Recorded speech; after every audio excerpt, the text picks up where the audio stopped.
Dan selanjutnya kita akan mengajak Anda untuk berbincang dengan Ketua Asosiasi Nelayan Lobster Indonesia, ada Bapak Rusdianto Samawa yang berada di Sumbawa, Nusa Tenggara Barat.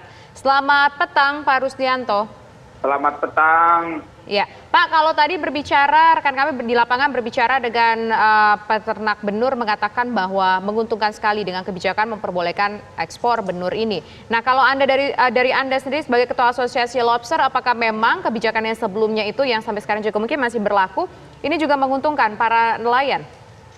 Ya, kami konsisten ya untuk mendorong kebijakan pembukaan ekspor benih lobster. Karena pertimbangannya beberapa hal kemarin. Pertama adalah ada keseimbangan lingkungan yang sudah diatur sesuai dengan Permen 12 tahun 2020. Kemudian yang kedua, itu juga kita memikirkan pertimbangan sosial ekonomi masyarakat pesisir, yang dimana nelayan-nelayan lobster selama waktu pelarangan 5 tahun yang lalu, itu selalu terjadi penangkapan terhadap nelayan. Nah, pasca Edi Prabowo menjadi menteri tahun 2019, pembukaan benih lobster itu adalah angin segar bagi nelayan-nelayan lobster. Oke, ya. Pak, tapi ketika yang dirasakan Bapak gimana? Kalau misalnya memang menguntungkan begitu di masa sekarang ini, harganya berapa, Pak? Kita boleh tahu nggak per biji lobster itu, Ya, apa per ekor lobster itu dijual berapa? Di NTB sebagai penghasil benih lobster terbaik ya di dunia, ya tentu Mutiara itu kalau benihnya sekitar 51-52 ribu. Kemudian pasir itu sekitar 23 sampai 25 ribu. Kemudian batu 20 ribu. Kemudian batik sampai ke bawah itu sekitar 20-an ya. Ya sekitar belasan ribu.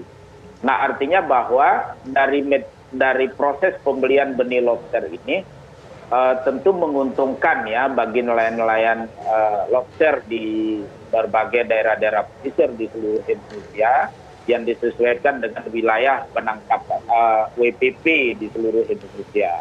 Nah, Pak Rusdianto. namun di bawah ini kan ada masalah gitu kan, dari efek atau dampak dari pemberlakuan Permen 12 tahun 2020, yaitu pertama adalah terjadinya black market. Yang kedua itu adalah monopoli. Apa yang dimaksud dengan black market? Jadi perusahaan-perusahaan yang sudah ditentukan oleh Kementerian Kelautan dan Perikanan, mereka tidak mau ya membuat KUB yang ada di bawah.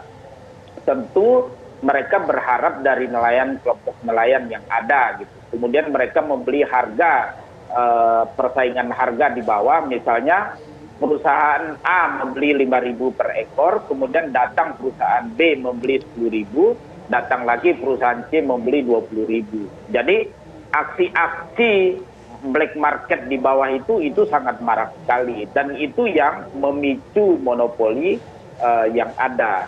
Namun monopoli yang terjadi di tingkat pusat, misalnya di banyak perusahaan ini adalah monopolinya melalui perusahaan-perusahaan kargo, pengiriman-pengiriman.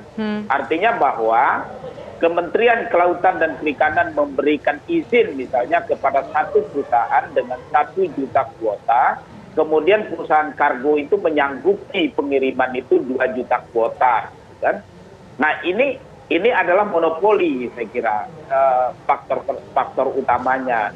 Kemudian yang kedua, dari aspek monopoli itu adalah bergabungnya seluruh perusahaan eksportir itu pengiriman pada satu kargo gitu kan. Baik, Pak Rusdianto. Dengan membentuk asosiasi baru. Nah, ini sebetulnya adalah monopoli yang terjadi. Pak Rusdianto. Nah, namun sekarang masalahnya kan ketika Dirjen Tangkap mengeluarkan surat elektronik per hari ini bahwa melarang ya pengeluaran ekspor benih lobster dalam jangka waktu tidak ditentukan. Itu artinya bahwa ini tidak strategis. Sesuai dengan harapan Pak Nanang di Pangandaran itu, bahwa mestinya ekspor benih itu tetap dibuka.